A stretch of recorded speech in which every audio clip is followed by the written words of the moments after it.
జాతీయవాద జర్నలిజానికి అసలైన వేదిక నేషనలిస్ట్ హబ్ ని సబ్స్క్రైబ్ చేసుకోండి. నోటిఫికేషన్స్ కోసం బెల్ ఐకాన్ పై క్లిక్ చేయండి. ఇజ్రాయిల్ హమాస్ మధ్య యుద్ధకాండ కొనసాగుతోంది. దాడులు ప్రతిదాడులతో రెండు ప్రాంతాల్లో కలిపి ఇప్పటికే 1300 మందికి పైగా ప్రాణాలు కోల్పోయారు. వేలాది మంది గాయాల పాలయ్యారు. పాలస్తీనా ఉగ్రవాద సంస్థ హమాస్ దాడులకు ప్రతీకారంగా ఇజ్రాయెల్ సైన్యం ఆదివారం అధికారికంగా యుద్ధాన్ని ప్రకటించింది. హమాస్ను కట్టడి చేసే చర్యల్లో భాగంగా గాజాను పూర్తిగా ముట్టడించాలని ఇజ్రాయెల్ రక్షణ మంత్రి యోవ్ గాలంట్ ఆదేశాలు జారీ చేశారు. దాదాపు 20 లక్షల మంది నివసించే గాజా ప్రాంతానికి అటు కరెంటు, ఇటు ఆహారం, ఇంధనం, నీరు ఏది అందకుండా చేస్తామని ఆయన హెచ్చరించారు. ఇది మున్ముందు భారీ పోరాటానికి దారితీసే అవకాశాలు కనిపిస్తుండగా పాలస్తీనా మిలిటెంట్ గ్రూపుల ఆధీనంలో 130 మందికి పైగా ఇజ్రాయెల్ పౌరులు బందీలుగా ఉన్నట్లు తెలుస్తోంది. ఈ నేపథ్యంలోనే ఇజ్రాయెల్ పాలస్తీనా వివాదానికి సంబంధించి Hamas, Hezbollah, Gaza strip, iron dome, operation iron swords వంటి పదాలు ఎక్కువగా వినిపిస్తున్నాయి. ఇంతకీ వాటి అర్థమేంటి? ప్రస్తుతం కొనసాగుతున్న యుద్ధంతో వాటికి ఉన్న లింకులేంటి? హమాస్ గాజాను పాలిస్తున్న ఈ అతిపెద్ద పాలస్తీనా మిలిటెంట్ ఇస్లామిస్ట్ గ్రూప్ను 1987లో స్థాపించారు. హర్కత్ అల్ ముకావమా అల్ ఇస్లామియాకు సంక్షిప్త రూపమైన హమాస్ అంటే ఇస్లామిక్ ప్రతిఘటన ఉద్యమం. Council on foreign relations CFR ప్రకారం ముస్లిం బ్రదర్హుడ్కు రాజకీయ విభాగంగా పాలస్తీనా ఇస్లామిస్ట్ ఉద్యమాన్ని పాలస్తీనా మతగురు షేక్ అహ్మద్ యాసిన్ స్థాపించారు. ఇరాన్, సిరియా, లెబనాన్లోని షియా ఇస్లామిస్ట్ సంస్థ హిజ్బుల్లాతో పాటుగా US మిడిల్ ఈస్ట్ విధానాన్ని, ఇజ్రాయెల్ను వ్యతిరేకించే ప్రాంతీయ కూటమిలో హమాస్ ఒకటి. ఇజ్రాయెల్ పాలస్తీనా వివాదంలో పాలస్తీనా లిబరేషన్ ఆర్గనైజేషన్ PLO విధానాన్ని హమాస్ వ్యతిరేకించింది. ఖతార్లోని Middle Eastern Studies professor Khalid al Hroub తాను రాసిన హమాస్ ఎ బిగినర్స్ గైడ్ పుస్తకంలో హమాస్ గురించి అభివర్ణించారు. 1946లో జెరూసలేంలో ఉద్భవించిన పాలస్తీనా ముస్లిం బ్రదర్హుడ్కు ఇది అంతర్గత రూపాంతరమని అందులో పేర్కొన్నారు.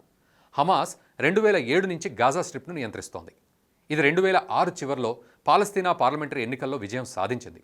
అప్పటి నుంచి ఇజ్రాయెల్తో పదే పదే ఘర్షణలు జరిగాయి. తరచూ గాజా నుంచి ఇజ్రాయెల్పైకి హమాస్ మిజైల్స్ దాడులు, ప్రతిగా గాజాపై ఇజ్రాయెల్ వైమానిక దాడులు చేయడం జరుగుతూనే ఉంది ఇప్పటివరకు కూడా. 1990ల మధ్యలో ఇజ్రాయెల్, PLO మధ్య జరిగిన ఓస్లో శాంతి ఒప్పందాలను సైతం తీవ్రంగా తిరస్కరించిన హమాస్ ఇజ్రాయెల్ను యూదు రాజ్యంగా గుర్తించడానికి నిరాకరించింది. దీంతో Israel, US, European union, Canada, Egypt, Japan ఈ గ్రూపును ఉగ్రవాద సంస్థగా ప్రకటించేశాయి. ఇక తాజాగా హమాస్ చేసిన ఆకస్మిక దాడికి బదులుగా ఇజ్రాయెల్ ఆపరేషన్ ఐరన్ స్వార్డ్స్ చేపట్టింది. ఈ మేరకు గాజాపై వైమానిక దాడుల ద్వారా ప్రతీకారం తీర్చుకున్నట్లు ఇజ్రాయెల్ సైన్యం ప్రకటించింది. ఇజ్రాయెల్లోకి చొరపడి తమ రక్షణ సిబ్బంది, పౌరులపై దాడి చేస్తున్న దుండగులందరినీ ఆపరేషన్ ఐరన్ స్వార్డ్స్ కింద ఏరేస్తున్నారు. ఈ మేరకు ఇజ్రాయెల్ రక్షణ దళాలు ప్రజలను రక్షిస్తాయని, తీవ్రవాద సంస్థ హమాస్ భారీ మూల్యం చెల్లించుకోక తప్పదని IDF ప్రతినిధి వెల్లడించారు. రక్షిత ప్రాంతాలకు సమీపంలో ఉండాలని, హోమ్ ఫ్రంట్ కమాండ్ ఆదేశాలను పాటించాలని ప్రజలను కోరారు. గాజా స్ట్రిప్ నివాసితులు సైతం తమ ఇళ్లల్లోనే ఉండాలని తెలిపారు. ఇక హిజ్బుల్లా విషయానికి వస్తే దేవుని పార్టీ అని అర్థం. ఇది ఇరాన్ మద్దతు కలిగిన షియా మిలిటెంట్ గ్రూప్. లెబనాన్పై దాడి చేసి ఇస్లామిక్ విప్లవాన్ని వ్యాప్తి చేసిన ఇజ్రాయెల్ దళాలను నిరోధించడానికి 1982లో ఇరాన్ రెవల్యూషనరీ గార్డ్స్ దీన్ని స్థాపించింది. లెబనాన్లోని షియా ముస్లింలను ఇందులో నియమించుకున్నారు. పాలస్తీనా పార్టీలైన హమాస్, ఇస్లామిక్ జిహాద్ సహా ఈ ప్రాంతంలో ఇరాన్ మద్దతు ఉన్న ఇతర సంస్థలు కూడా హిజ్బుల్లాతో సన్నిహిత సంబంధాలు కలిగి ఉన్నాయి. అయితే అమెరికా, అనేక దేశాలు ఈ బృందాన్ని తీవ్రవాద సంస్థగా పరిగణించాయి. లెబనాన్లో 1975 నుంచి 90 మధ్యలో అంతర్యుద్ధం సమయంలో ఉద్భవించిన ఒక రహస్య వర్గం నుంచి ఇప్పుడు లెబనీస్పై అధికారాన్ని కలిగిన శక్తివంతమైన సంస్థగా ఈ గ్రూప్ పరిణామం చెందింది. ప్రధానంగా షియా సౌత్ను ఆక్రమించిన ఇజ్రాయెల్ దళాలను ఎదుర్కోవడానికి అంతర్యుద్ధం ముగిసిన తర్వాత హిజ్బుల్లా తన ఆయుధాలు భద్రపరిచింది. కొన్నేళ్ల సంఘర్షణ తర్వాత 2000 సంవత్సరంలో ఇజ్రాయెల్ తన బలగాలను ఉపసంహరించుకుంది. ఇక 2006లో 5 వారాల ఘర్షణ సమయంలో హిజ్బుల్లా బృందం ఇజ్రాయెల్లోకి దూసుకెళ్లింది. తమ సైనిక పరాక్రమాన్ని ప్రదర్శించేందుకు దళాలను, ఇతరులను బందీలుగా చేసుకుంది. ఈ ఘర్షణలో 158 మంది ఇజ్రాయెల్ వాసులు సహా 1200 మంది లెబనీస్ పౌరులు మరణించారు. ప్రధానంగా సున్నీలకు వ్యతిరేకంగా జరిగిన యుద్ధంలో అధ్యక్షుడు బషర్ అల్ అసద్కు మద్దతుగా 2012లో సిరియాలో మోహరించిన తర్వాత ఈ గ్రూప్ సైన్యం పెరిగింది. ఇక తాజాగా జరిగిన అనాగరిక దాడికి సంబంధించి పాలస్తీనా ప్రతిఘటన నాయకత్వంతో హిజ్బుల్లా ప్రత్యక్ష సంబంధం కలిగి ఉందని పేర్కొంది. ప్రస్తుతం అన్నింటికంటే ఎక్కువగా వినిపిస్తున్న పేరు గాజా స్ట్రిప్. ఇజ్రాయెల్, ఈజిప్ట్ మధ్యధరా సముద్రం మధ్యన 2.3 మిలియన్లకు పైగా జనాభా కలిగిన ప్రాంతమే గాజా స్ట్రిప్. 41 కిలోమీటర్ల పొడవు, 10 కిలోమీటర్ల వెడల్పుతో 3000 ఏళ్లకు పైగా చరిత్ర కలిగిన గాజా నగరం అనేక సంస్కృతులకు నిలయం. ప్రవక్త మహమ్మద్ ముత్తాతను ఇక్కడే ఖననం చేసినట్లు స్థానికులు భావిస్తుంటారు. ఇక గాజా స్ట్రిప్లో నివసిస్తున్న వారంతా పాలస్తీనియన్లు.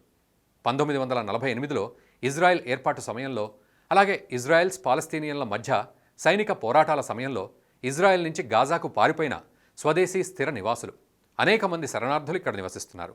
2007 నుంచి మిలిటెంట్ ఇస్లామిస్టు పార్టీ హమాస్ ఈ ప్రాంతాన్ని పాలిస్తోంది. ఈ సంస్థ ఇజ్రాయెల్తో శాంతి ప్రక్రియను వ్యతిరేకిస్తోంది. చాలా ఏళ్ల నుంచి హమాస్ తీవ్రవాదులు గాజా నుంచి ఇజ్రాయెల్ భూభాగంలోకి రాకెట్లతో బాంబుల దాడి కొనసాగిస్తున్నారు. కాగా ఈ నెల 7న జరిగిన దాడి మాత్రం తీవ్ర విషాదాన్ని మిగిల్చింది. మరొక కీలక ప్రదేశం వెస్ట్ బ్యాంక్. 5,860 చదరపు కిలోమీటర్ల విస్తీర్ణంతో ఇజ్రాయెల్లో ఒక భాగమైన ఈ ప్రదేశం గాజా స్ట్రిప్ కంటే పెద్దది. 3 మిలియన్ల పాలస్తీనియన్లు ఈ భూభాగాల్లో నివసిస్తున్నారు. ఇది జోర్డాన్ నదికి పశ్చిమ ఒడ్డు వెంబడి ఇజ్రాయెల్ తూర్పు సరిహద్దుల్లో విస్తరించి ఉంది. అలాగే 6 ప్రధాన యుద్ధాల్లో దేశాన్ని రక్షించిన ఇజ్రాయెల్ డిఫెన్స్ ఫోర్సెస్ 1948లో స్థాపించబడింది. ప్రపంచంలోని అత్యంత పటిష్టమైన సాయుధ దళాల్లో ఇది ఒకటి. శాంతి ఒప్పందాలను బలోపేతం చేయడం, పాలస్తీనా అథారిటీ సహకారంతో వెస్ట్ బ్యాంక్లో మొత్తం భద్రత నిర్ధారించడం, ఇజ్రాయెల్ లోపల సరిహద్దుల వెలుపల ఉగ్రవాదంపై పోరాటానికి నాయకత్వం వహించడం, శత్రుత్వాలను ఆపడానికి నిరోధక సామర్థ్యాన్ని కొనసాగించడం దీని ప్రాథమిక బాధ్యతలు. ఇక మక్కా, మదీనా తర్వాత ముస్లింలు అత్యంత పవిత్రంగా భావించే మూడో ప్రదేశం అలక్సా మసీదు. ఈ మసీదు యూదులకు టెంపుల్ మౌంట్గా పిలువబడే కొండపై జెరూసలేం పాత నగరం నడిబొడ్డున ఉంది. 8వ శతాబ్దం ఏడీలో నిర్మించారు. యూదుల ప్రార్థనలకు సంబంధించి అత్యంత పవిత్రమైన ప్రదేశాల్లో ఒకటి. 1967లో మధ్యప్రాచ్య యుద్ధంలో ఇజ్రాయెల్ ఈ ప్రదేశాన్ని స్వాధీనం చేసుకుంది. తర్వాతి కాలంలో తూర్పు జెరూసలేం, వెస్ట్ బ్యాంకు పక్కనే ఉన్న ప్రాంతాలతో పాటు దీన్ని కూడా ఇజ్రాయెల్ కలుపుకున్నట్లు నివేదికలు చెప్తున్నాయి. ఈ మసీదు వివాదంపై ఇజ్రాయెల్, గాజా ఎప్పుడూ విభేదిస్తూనే ఉన్నాయి. ఈ పోరు ఫలితంగా 2021లో 10 రోజుల పాటు జరిగిన ఘర్షణలో 200 మందికి పైగా పాలస్తీనియన్లు, 10 మంది ఇజ్రాయిలీలు మరణించారు. ఈ ఏడాది ప్రారంభంలో ఇజ్రాయెల్ పోలీస్ అధికారులు, పాలస్తీనియన్లు ఘర్షణకు దిగారు. సరిహద్దు వెంబడి కాల్పులు జరిగాయి. 350కి పైగా వ్యక్తులు నిర్బంధించబడగా చాలామంది ఆస్తులు వదిలేసి వెళ్ళిపోయారు. ఇదిలా ఉంటే ఇజ్రాయెల్ తన భూభాగంలో వాయు రక్షణ వ్యవస్థ నిర్వహిస్తున్న ప్రదేశమే ఐరన్ డోమ్. ఇది 70 కిలోమీటర్ల పరిధి నుంచి ప్రయోగించే స్వల్ప శ్రేణి రాకెట్లు, మోర్టార్లు, ఫిరంగి షెల్స్ను అడ్డుకోవడంతో పాటు నాశనం చేయడానికి ఏర్పాటు చేశారు. Rafale advanced defence systems, Israel aerospace industries కంపెనీలు యునైటెడ్ స్టేట్స్ సహాయంతో 2011లో ఈ ఐరన్ డోమ్ను అభివృద్ధి చేశాయి. ఇది ఇన్కమింగ్ రాకెట్లను గుర్తించే రడార్, ముప్పు స్థాయిని గుర్తించే command and control system, incoming రాకెట్ను తాకకముందే నాశనం చేయడానికి ప్రయత్నించే ఇంటర్సెప్టర్. ఈ 3 కీలక భాగాలను ఉపయోగించి పనిచేస్తుంది.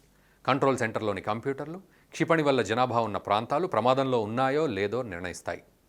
ఇంటిఫాదా, ఇది తిరుగుబాటును సూచించే అరబిక్ పదం. డిసెంబర్ 1987లో పాలస్తీనా ఉద్యోగులను తీసుకెళ్తున్న 2 వ్యాన్లను ఇజ్రాయిలీ ట్రక్కు ఢీకొట్టడంతో గాజాలో మొదటి పాలస్తీనియన్ ఇంతిఫాదా చెలరేగింది. ఈ ఘటనలో 4 పాలస్తీనియన్లు మరణించారు. ఆ తర్వాత తలెత్తిన విభేదాలు మిగిలిన ఆక్రమిత పాలస్తీనా భూభాగాలకు వ్యాపించాయి.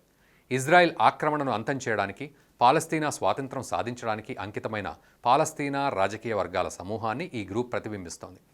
ఇంతిఫాదా ద్వారా కూడా శాంతియుత పరిష్కారాన్ని వెతకాలని ప్రపంచ సమాజం ఒత్తిడి చేసింది. 1993లో సంతకం చేసిన ఓస్లో ఒప్పందాలు ఇంతిఫాదాకు ముగింపు పలికాయి. ఇజ్రాయెల్ ఇంటిఫాదాను అణిచివేయడం వల్ల వేలాది పాలస్తీనియన్లు గాయపడ్డారు. 1500 మంది మరణించారు. ప్రతిపక్ష పార్టీ లికుడ్ అధినేత ఏరియల్ షారోన్ సెప్టెంబర్ 28, 2000న అలక్సా మసీదును రెచ్చగొట్టే విధంగా సందర్శించారు. ఈ సమయంలో 10,000 మంది భద్రతా సిబ్బంది జెరూసలేంలోని ఓల్డ్ సిటీలో ఆ చుట్టుపక్కల ఉన్నారు. ఇది రెండో ఇంటిఫాదాకు నాంది పలికింది. మొదటి 2 రోజుల్లో పాలస్తీనా నిరసనకారులు, ఇజ్రాయెల్ అధికారుల మధ్య ఘర్షణల ఫలితంగా 200 మంది గాయపడ్డారు. ఇజ్రాయెల్ ఆక్రమణలో ఉన్న పాలస్తీనా భూభాగాల్లో విస్తృతమైన సాయుధ తిరుగుబాటు విషాదాన్ని నింపింది. ఇజ్రాయెల్ క్రమంగా విభజన గోడను నిర్మించడం ప్రారంభించింది. గతంలో పాలస్తీనా అథారిటీ పాలించిన ప్రాంతాలపై నియంత్రణ పునఃప్రారంభించింది. 2008 చివరి నాటికి పాలస్తీనా హింసాకాండ కారణంగా 50,000 మందికి పైగా గాయపడగా దాదాపు 5,000 మంది మరణించారు. ఈ వీడియో మీకు నచ్చినట్టయితే లైక్ చేయండి, 10 మందికి షేర్ చేయండి. అలాగే కామెంట్ల రూపంలో మీ అభిప్రాయాలను మాతో పంచుకోండి. Nationalist hub group of channels ను సబ్స్క్రైబ్ చేసుకుని తెలుగునాట జాతీయవాద జర్నలిజాన్ని ప్రోత్సహించండి. ఈ వీడియో కింద ఉన్న బెల్ ఐకాన్ పై క్లిక్ చేయడం మర్చిపోవద్దు.